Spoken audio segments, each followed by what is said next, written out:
Right.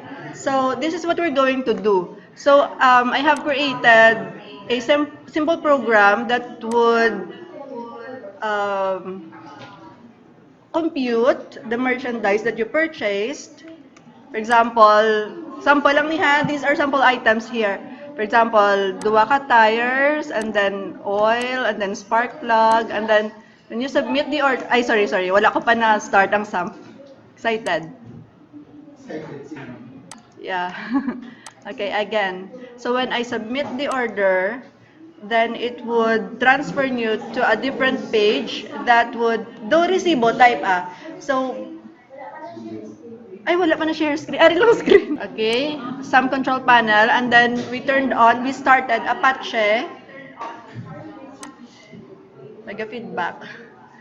Okay, and then this is the simple program that we want to come up after this demonstration. So in this sample again, so supposing you have a shop, na, for example, may ara ka mga general merchandise or something, or gabaligya ka auto parts, mga mo na. For example, you sell tires, and then oil, and then spark plugs, and the computer would require you, or the program will require you to input the quantity. And as you can see here, this form is in HTML. Okay? Now, when I click the submit order, it will transfer you to a different page wherein it will do the computation, okay, or processing of it. Okay? So in this example, it just gin-capture niya lang ang gin-input nimo. So when you submit order, it will also capture the date and the time, your orders, kita on that sinyo, your orders. For example, I ordered 2 tires, 1 bottle or bottles of oil, and then spark plug. And then it will add up, it will count the number of items you ordered. For example, in our case here, we have 4. And then the subtotal, kung how much ni siya. And then, pila ang total niya, including tax. Na? For example, sa aton, di ba we have 12% nga VAT?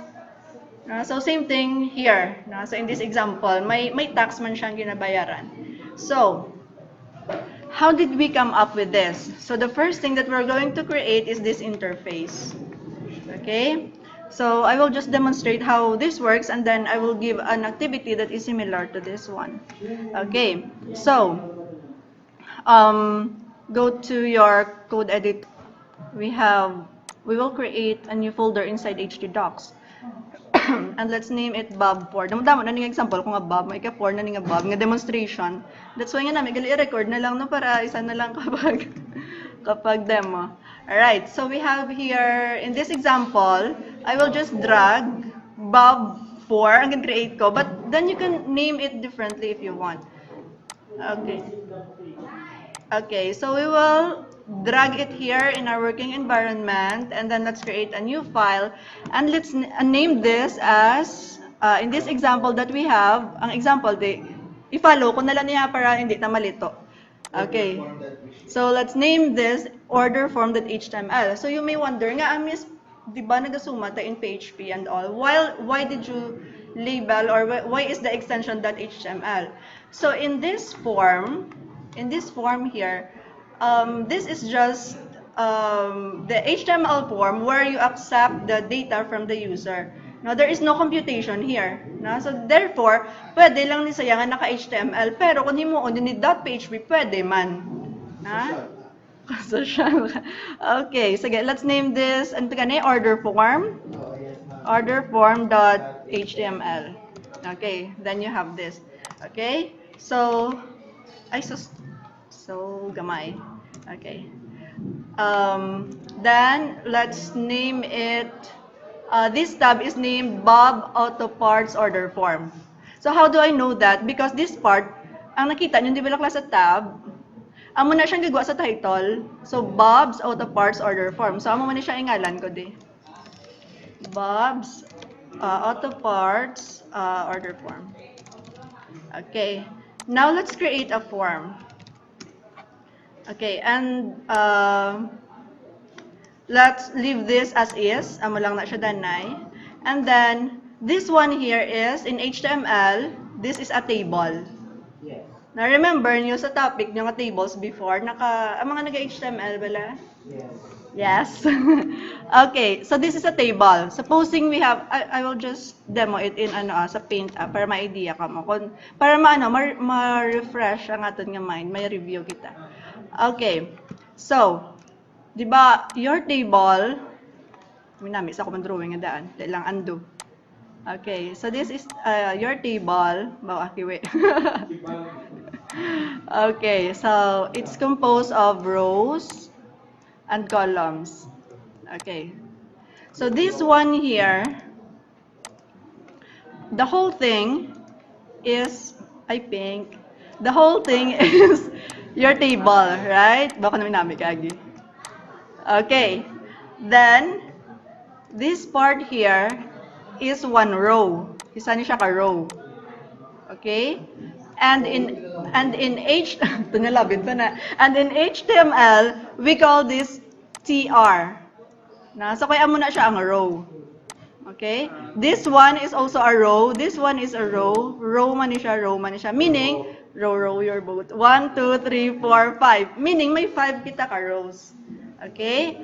And this one here are your columns. Isa ni siya ka column. Okay? And particularly, in this column and in this row, we call this TD or table data. Isa mo ni siya ka table data. Okay? So, let's demonstrate that in our in our code editor so that you will understand more. Okay, so let's get over to our Atom and let's create a table. So again, of course, when we create a table, we would also use the table nga tab. Nga tag. Okay? Yes. Okay, so we have you type table, okay? And do not forget, class that hindi na pagkakabudlayan inyong self. So just type table and then itab nyo because it will create an open element or table here and then it will produce an open or a closed table. Mabalaan nyo na class kung di na siya ang pares ya. Ay, sana all pares. Di na siyang pares ya if when you when you hover your mouse or when you click here, kita nyo nang may underline class amo na siya ang pares niya, amo nang closing niya. Kaya naga-pair na sila. Kung i-click ko ng ang form nga ini, makita nyo man amo na siya ang iya nga close. Okay? Kaya gis mata lang kana bala ayaw, damo ka na code. Sa pangitaon mong close, yung gis ayaw ang kapangita, i-hover mo lang na siya or i-click mo na. Okay? Now we have a table and obviously hindi ta pa na siya makita because you did not put any data there. Okay, so now let's create a row. Okay, so supposing you have a row and ginbutangan ta siya TD. In our example here, we have item and quantity. Okay, so butangan ta siya item and quantity. TD item and then another TD quantity. Right? Wrong spelling, wrong. Item. Okay, and then save it. Now, stricto sa mga estudyante. Sige lang. Karoon lang makakig tapos sa klase. Okay, so remember class that kung naka-HTML lang na siya, kung naka.html lang siya, pwede mo lang na diretso ma-open sa browser. Okay, pwede mo lang siya ma-open sa browser. However, kung naka-PHP na siya, dapat ma-localhost ka gid. Okay? So, sige, let's evaluate this one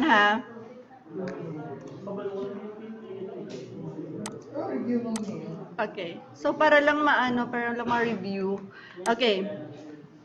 Yes?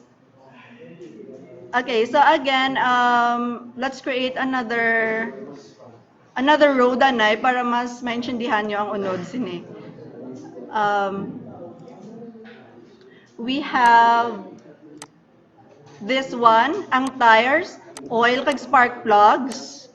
Obrahon ta niya sa amo nga row Okay. So we have, let's create another TR and TD for tires. And then another TD for the input, for the text. Okay, and then let's check it. Yeah, enter ko lang to. Okay. So, ari siya. Oops, why can't I open it? Ari siya. Okay. So, basically, amo pa ng itsura niya.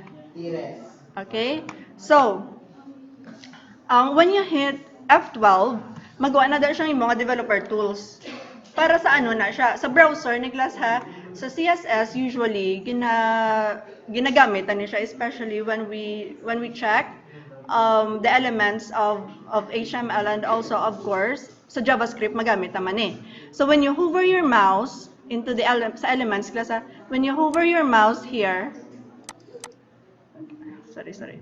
Okay, so this is the whole HTML document. Kita nyo, dapat lang sa orang HTML. Gina-hover ko lang ng mouse ko da. And then, this is the head part. And then, this is the body nga part. And then, the whole thing here, naka-highlight na siya amo ng form. Sa sulod sang form, ari mga table. Right? Inside the table, amo ni siya ang table body. Then, this is the first TR, meaning amo ning first nga row. And then, this is the second nga row. Kitaon sa inyo. And then, i-check mo da, this TD is ang item, and this TD is the quantity. Same thing here. On the second row, are ang TD sa tires, are naman ang TD for the text box. Now, i-complete ko, siya danay ha. So, lang na siya. F12 lang class, F12 lang magawa na siyang developer tools mo da. Okay. Now, it still doesn't look the same as this. However, i-complete siya danay para mas maintindihan tapagid. So, I will just copy for the sake of time. I-copy ko na lang danay. Okay, this TD is for ano to gani oil? Ang isa is for spark plug. Okay. So, let's check. This one. No. This one. Okay, so may ara ka na mo na. Now, how about for another TD? Okay, so meaning, ari naman nga aton nga obrahon ang submit order. Okay? So, let's go to, yes, let's create another TD. And then, input, which will be a submit button. And the value would be, ano itong nakabutang? Submit order. Okay, what's the difference between a name and the value? So the name is what you will call, especially kung may mga variables ka. Sa name. However, ang sa value, amo ni siya ang makita mo diri. Amo ni siya makita mo diri. Okay. Ari may makita nga submit order. Basically, sa aton dira, if I remove the submit order, for example, mo ko lang sa submit. So, what will show is only submit. But you said here that you need submit order. Okay, so amo na siya. So, ma-submit order na siya. So, when you evaluate this one, di ba, as you can see here, dapat naka-center siya. So, if this is your table, and this is the whole nga row, kabilugan ni siya, isa ka row. So, i-ano ta siya, i-occupy ta siya ang bilog nga row. Meaning, i-column span ta siya because this is one column, this is second column, i-span ta siya, meaning, gamiton tapagid ang piyak nga column. So, how are we going to do that? So, subong, ari pa lang ang submit order sa first nga column. Okay? So, paano ta siya? Himuon nga. Sa to nga, kag i-column span ta siya. So, let's go back to Atom. And you will say TD, and then call span equals to 2. Okay. So, subong, wala pa na siya. However, when you say, naka-CSS, ano siya klasa, every time yung makita, kada nga style, equals, and then you say text, align. Center. Yes, text align, and then you would say center. Okay. Okay, so ma-center na siya. Okay. Now, Okay, this is inline CSS. There are many kinds of CSS. Labyan na lang nasa dasan. No, hindi.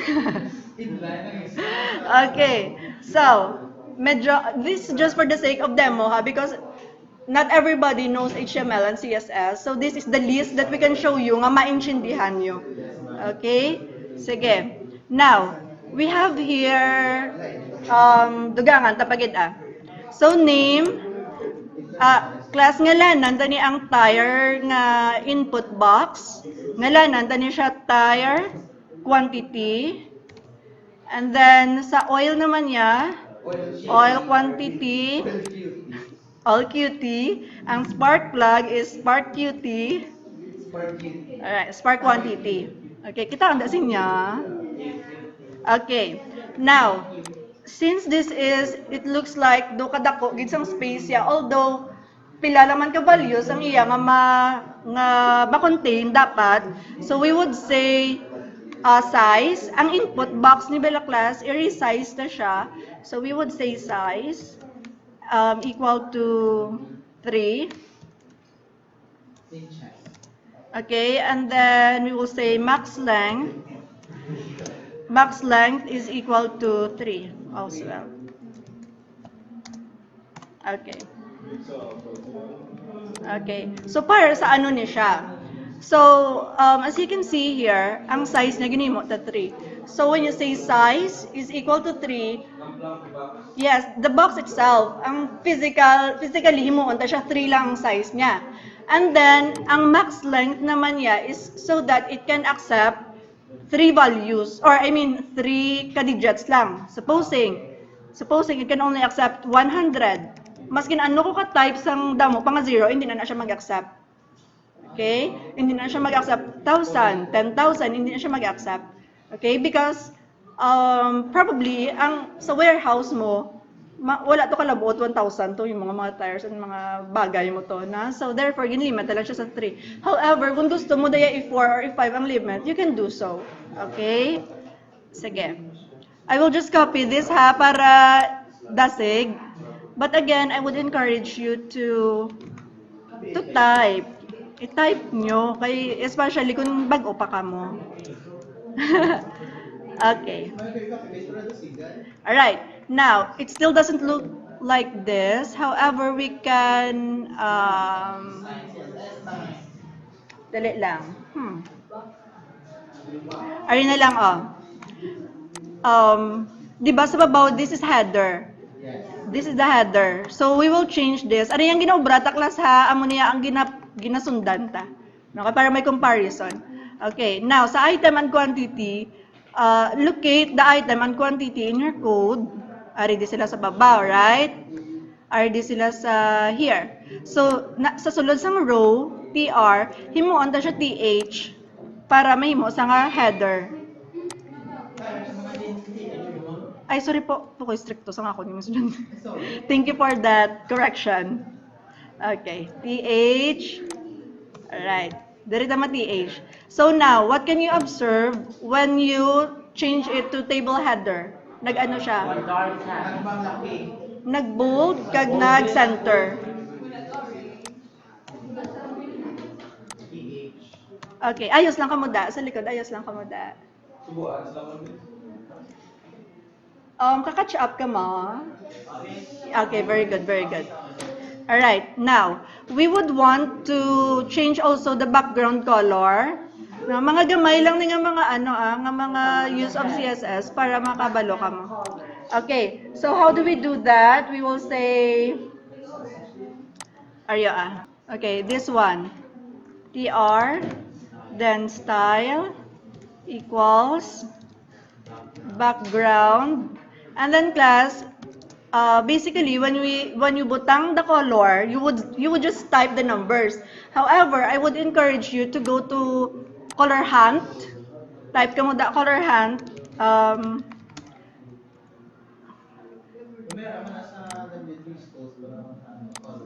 Yes, you can use also other color palettes, but this one nanamian ko ni siya because it will provide you the color palettes nga naka-harmonize na, meaning kung nag-obra ka design or nag-obra ka website, amo ni siya nga mga color ang gamiton mo. No? So meaning, isa na sila ka set. For example, obra ka sang para sa, yes, this is monochromatic, ano pa gen, obra ka website, kaya nga naka-color harmony na ni class para hindi buki ang inyong design. Kaya ang iban, makuan lang siya, magamit lang color, pero ang output buki, it's because wala naka-harmonize.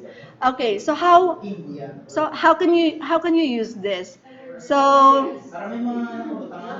yes, ang mga number ni class you will just click it. I-click mo lang siya kay ma-automatic copy lang na sa. Then you go to your code. I-paste mo lang na siya pero butangan mo na di sa number sign. Yes, butangan mo siya number sign because that hexa na siyang ginabaton niya. Okay? And then let's go back to our interface and but it depends sa inyo kung ano yung color gamiton niyo. This just shows how you can use styles in that. All right. Now it already looks like almost like this. But in this example that we have, siguro we can set this into 3D style width. Let me check, ano I have. Let me check. Sorry. Style.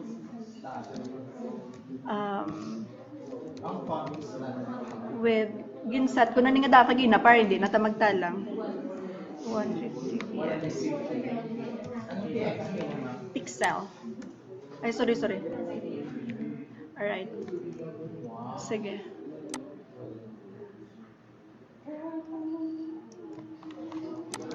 Or I can just put this at TR. Sige, dira na lang. Kay mapalo lang ng dalong.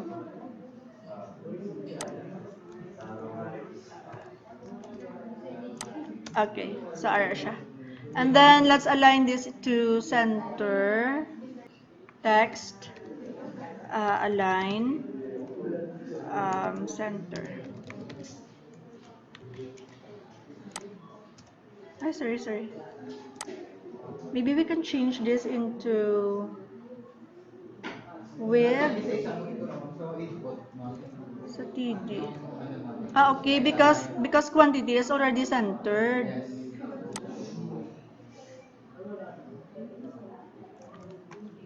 Sige, dito sa quantity mas start I mean sa tires.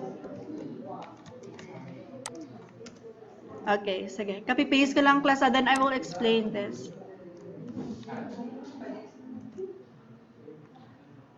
Ay, okay pa kamo da? Tuod bala? Okay, sige. So what we just did is para magpareho lang ni sila sang ginobrata de. Is that diba ginbutangan gin-centered na lang siya. So this TR is for tires. So di ini siya nga part ari sa meaning sa sini nga row, sa tires nga row. Okay? And then this TD is for tires sa dire. Table data. And then this TD is for the input box. Para sa amo nga box. Okay. Then ginbutangan ta siya style, width niya is 150px. Then gin text align center ta lang siya. Amo na da sa. Okay? Sige. Kaya nang class ano lang to danay ma-charge kay base dead bata. HTML pala ni nga form ginubrata, wala pa ta sa exciting part. Okay, so sige, charge.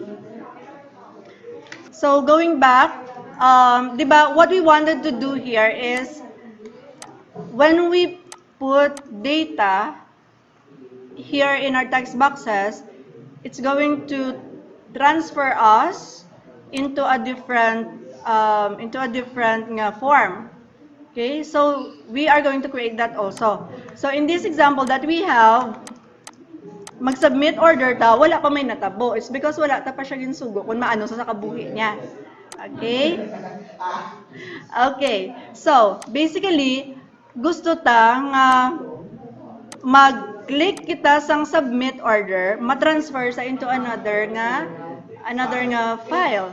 So in this case, sa iya di, nag-transfer siya into a process order.php. Sobra hon taman na ang process order.php. So let's, sorry. So let's create another file, and then let's name this process order.php. Okay. So we can still make use of HTML.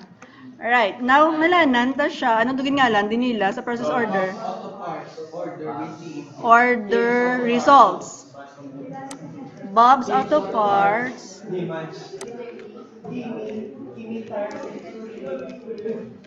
Auto Parts. Order results. Now, anong makita ta sa Bob's Auto Parts order result? So in this case, may duwa ta ka header. Okay? Here we have a header, ang header 1, which says Bob's Auto Parts.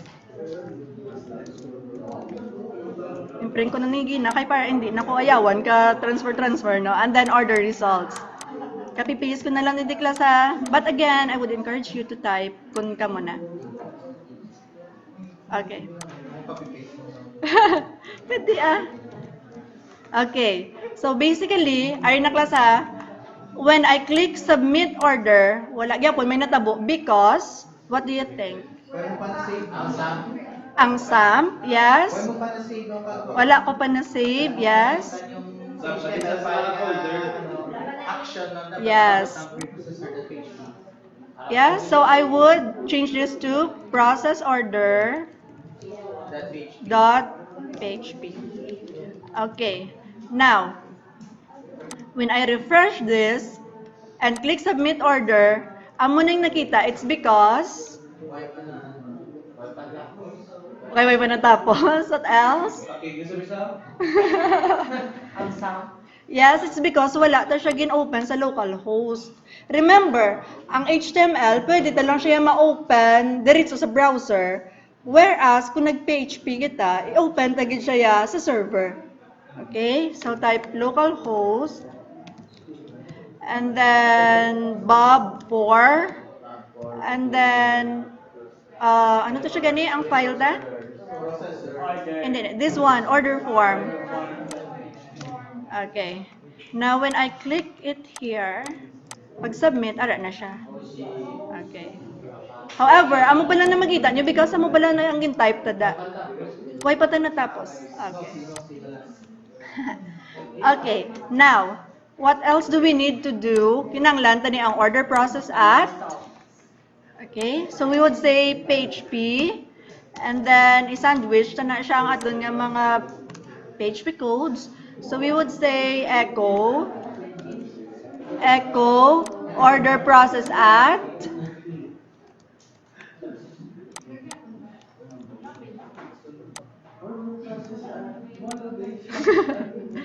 okay, order process at ano ta? Para mag-string, automatic lang na siya. So when I type echo, automatic lang na siya. Pagka-paste, okay. So, echo, amo na, then kakson ko siya by, then, pag-paste ko, amo lang na siya, i-highlight nyo lang class, i-highlight nyo na sa kag-shift quotation, kaya siya lang na ma-provide sa left kag right sa quotation.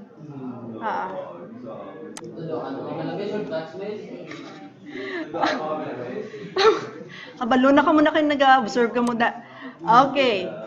So, di na nga part sa Bob's Auto Parts. Okay, so order process. Now, basically, ang time, ang date, yes, we can just call the function. Na? So, i-call ta lang ang function. So, pwede ta makapangudigo sa W3 schools. And then you go to date function, PHP. Tell me what I want.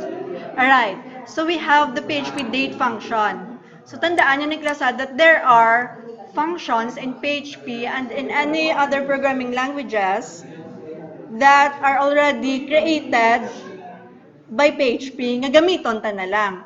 Alright, so let's try this example. Okay, so in this example,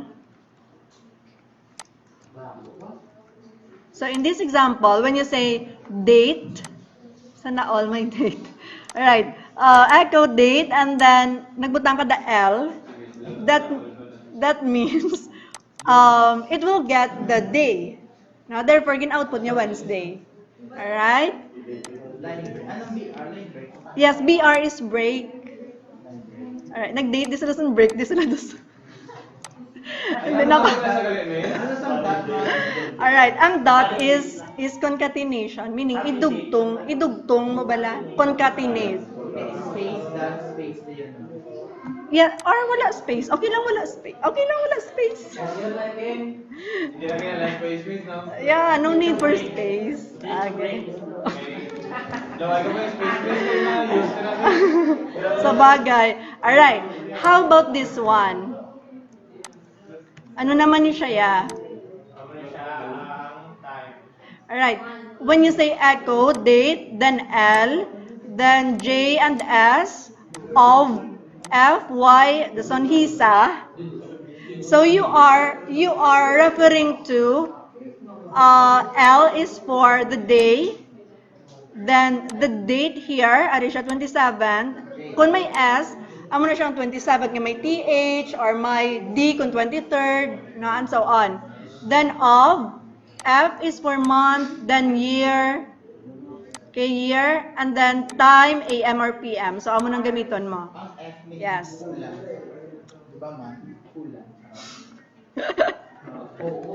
Okay. Now, kung hindi kapag ka intindi sang amo nga format, masil ka miss ano gani liwat ang L, miss ano gani liwat ang Y. So you go back here sa aton nga documentation kay may explanation na that. D is for the day, big nga letter D is for the day nga 3 letters, J is for month, L is for presentation of the day, and so on. So ara lang na da siya. Alright, so let me just copy this. Kopyawan ko lang Kopyawan ko lang and then we will echo it here. Oops. Ay, sorry. Did I miss? Okay. Okay, asos. Okay.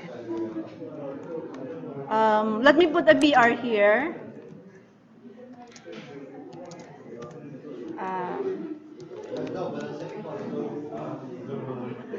Thank you so much. Okay, so let's check. Alright. So, alright na siya. Pwede man na i-format mo. Kung i-format mo yung amo ni, pwede man na. Ara lang man na to. May sulundan man ka mo. Yes, pwede man na nga pag-format mo like that. Alright. Then, sailon ko lang niya para hapos. Alright. Then the next thing that we're going to do is yes. I-echo naton ang gin-input sang user. For example, kung nag-input ang user 1 dire or 10 man dire, so when you submit it, dapat ma-output na dire. Okay? Sige. So, we have let me close ang paragraph. Let me make this a paragraph, ha? Mo-on ko na lang ni paragraph, yan. Paragraph, and then, diri ma-end ang paragraph. So, this means, class, from here, up to here, is one paragraph na sila. Okay? Then, let's create another paragraph. Let me first, declare variables. I-type ko class, then I will explain it. Ara, nadula, nagadyang tingog, guyalin pa sa nga gaya nga klase. No. Tapuson ko lang ni then you can do sang mga bagay-bagay sa computer. Mag 3:30. Tapuson ko na lang ni class para you're free na dayon.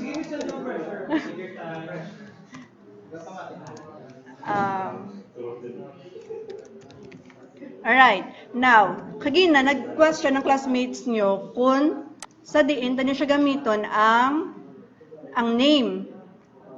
Now, you have your name, tire quantity. Di ba? So, di into ni siya gamiton. So, this text box, kopyahon ta na siya, kag ibutang diri sa aton nga variable nga gin-create so that every time nga mag-type ka sang data in this text box, i-capture yan na. No? So, i-capture yan na. Okay. Now that is $post tire quantity. Ginbutang niya sa variable nga tire quantity. Ginobrahan ta lang sa variable. Pwede lang na siya mag-work amo na. Pero ginbutang ta lang sa variable because kalawig kung mag-type pa ta sang $post and so on. Okay? Okay, nga a post. Remember nga nag-create ka sang form. Right? Nag-create ka sang form kag ang method is post. Okay, so meaning pag-click mo ni submit order, i-post niya na. So i-post niya na, i-fetch niya na ang data nga ginbutang mo sa text box. So amo na siya. Alright. So I will just copy it first ha. Ano to ganiban? Oil? Ay, sorry. Oil and spark. Okay. Let me change this to oil and spark. Okay. Now, let me echo also another paragraph. And let's say your order is as follows.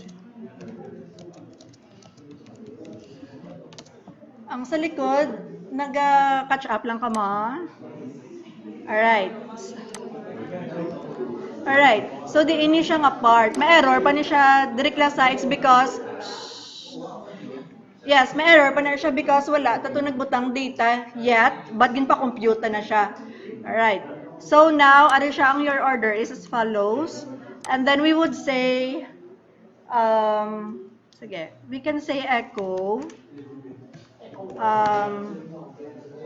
tire. We can use special characters. But I can just say echo, and then tire quantity, and then amo ni siya klaso. Tanawon niyo when we put data in here in our text boxes, and then let me refresh this and submit order. So, di ba, your order is as follows. 1, because tires pa lang ang ginubrata. Echo, tire quantity. Then, dugtungan mo siya, meaning, i-concatenate mo sa, and then you would say, tires. Okay, tires. Okay. Butangan talaga yung break para mag-next line siya. Okay. Oops. Alright. Okay, so alright na, 1 tires or 1 tire. Okay? So same thing. You're going to do the same thing with the rest. Dasig na lang niya. Alright, tires, oil, and spark. Therefore, you would say here, let's say bottles of oil. Bottles of oil. And then you would say here, spark plugs.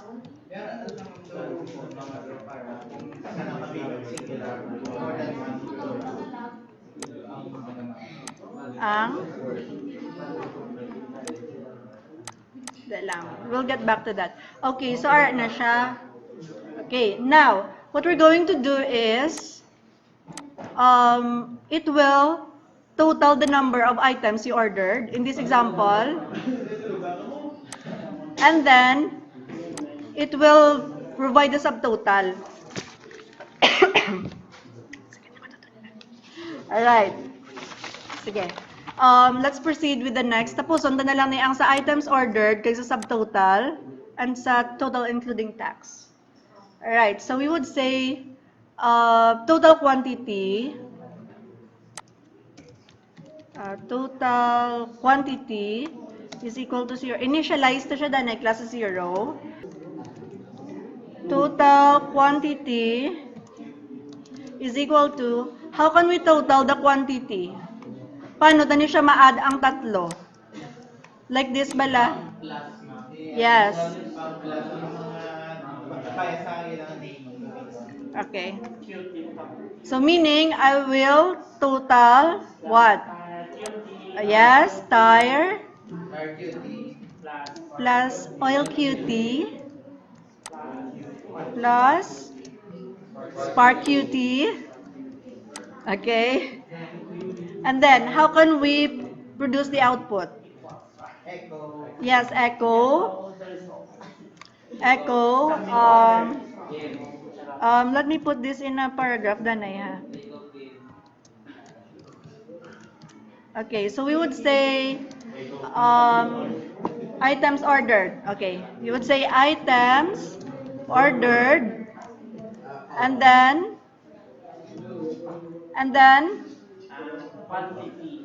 okay. So you would say, pwede ta na siya idugtong. Items ordered, and then total quantity.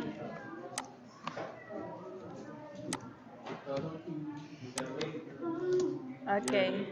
So let's check. Kung check to ni sa ubrata.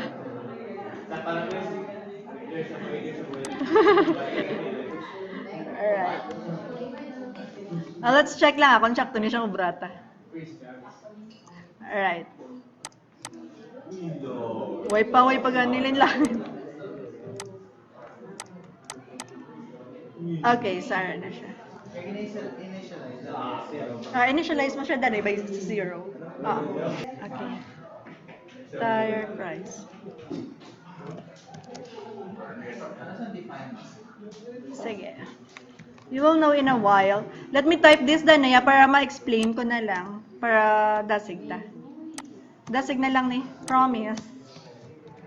Tire price. Ginasunod ko na lang din sa example ko kay para similar na lang sa the rest ng examples. Oil price.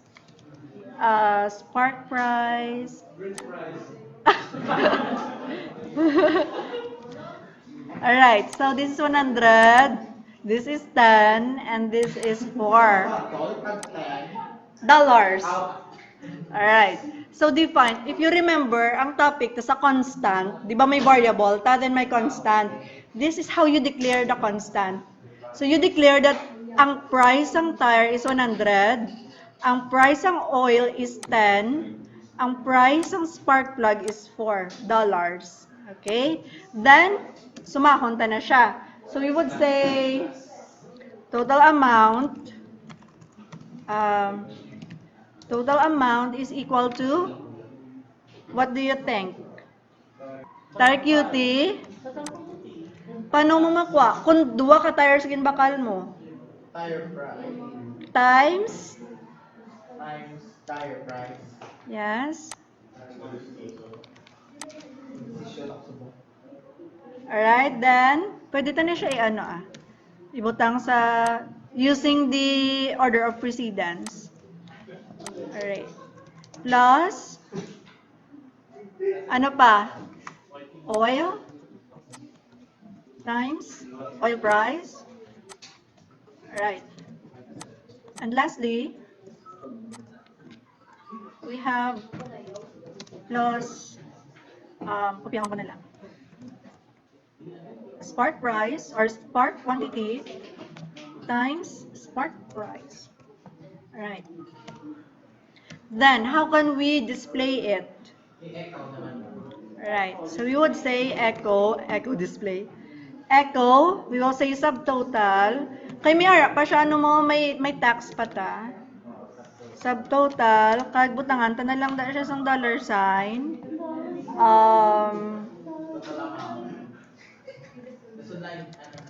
Alright, we would say total amount.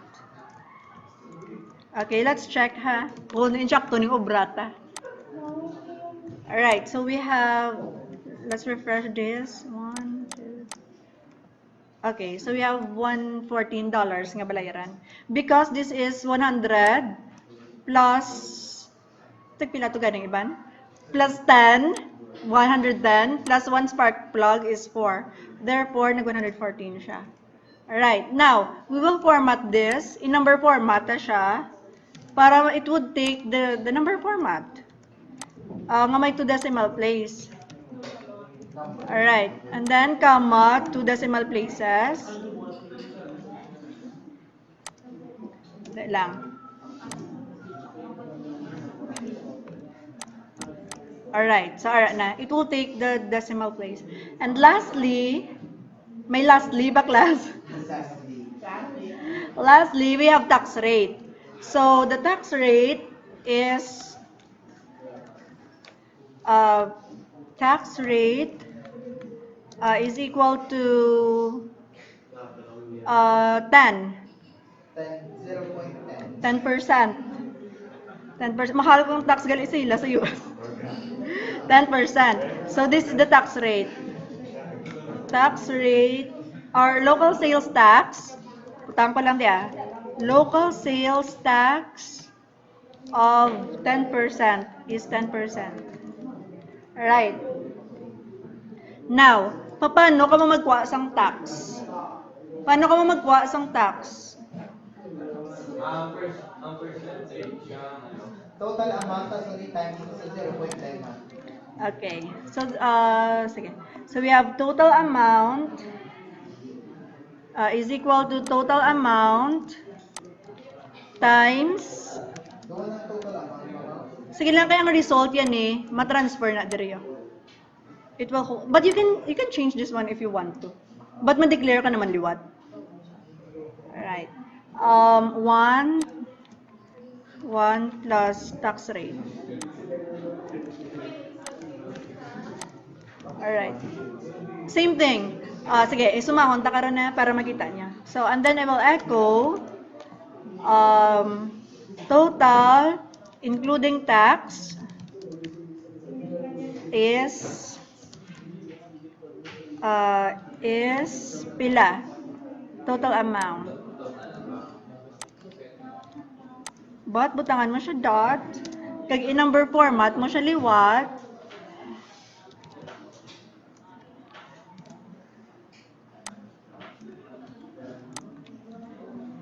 And then 2 decimal places.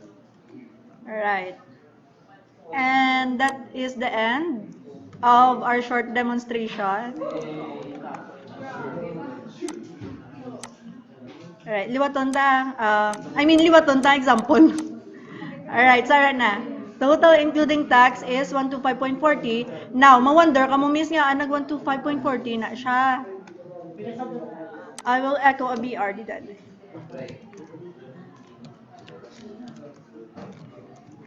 Alright. Sarah. So remember that may 114, right? Calculator. Right. Di ba 114? Amo nang balayaran mo. Now may tax nga 10%. Di ba? Times 0.10. So that is 11.4. Meaning, amo nang tax nga balayaran mo. So i-add mo siya sa 114, that is 125.4. Amo man siya gyapon, shorthand method na. Amo man gyapon ma-resolve niya. 1 plus ang tax rate niya, i-try ba na karon? Aryo na lang. 1, di ba Aryo? 1 plus tax rate niya 0.10, right? Sorry siya. 1 plus 0.10 times 114. 125.4. Shorthand method to siya. So, amo na. Pwede man longhand method. Depende sa pag-analyze mo. Alright. And one last thing. May 4 minutes pa ta. One last thing. Ari na lang ang back, which is the very, very basic. So, meaning, ang back na lang. Alright. So, you would say, A, which is anchor. Href, diin niya i-reference. Pangitaon mo ni siya ang ngalan, kung diin mo siya i-reference. Yes. So you would say order form dot html. And then you would say here back. Back. Balik naman siya. Ibalik naman siya. Alright. Ay, sus. Break, dasun back. Ano man? Tanawan niyo pala. Butangan ta break. So, nag-back naman. Alright. Teka, error. Alright. So, alright. 10, 1, 1. Okay. So, alright na. Uy, may echo. Okay, because wala siya sulod sa PHP. Tanawan niyo pala, class? Basta mag-echo ka nga wala sa sulod sa PHP. Hindi yan ang pagbasahon. Kay foreign, na sa iya. Foreign language. Alright na. Then, mag-click ka back, ma-return lang na siya sa dira. Sana all. Alright. Ay, saan kong code? Sige. But, the activity would be... In our demonstration today, what you're going to do is you think of, for example, you're an owner of a shop. Owner ka bisang shop or may baligyaan ka bisang... Anong baligyaan mo man? Anong baligyaan mo man? Relief? Baligyaan mo relief? Alright. We will create a program something like this. Pero provide nyo yan sa mga images, sa mga designs, sa aesthetics. It's up to you na yung magpanami sa inyong aside. That would be next meeting.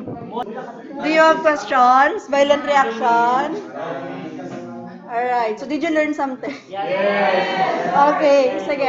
So see you next meeting. Thank you and goodbye, everyone.